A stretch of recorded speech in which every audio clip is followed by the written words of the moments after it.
sobrang ganda rin po talaga kahit paulit-ulit pag video nitong mga fruits na to.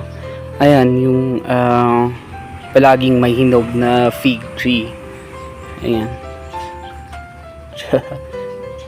Dami talagang bunga nito. Ayan, ano ba?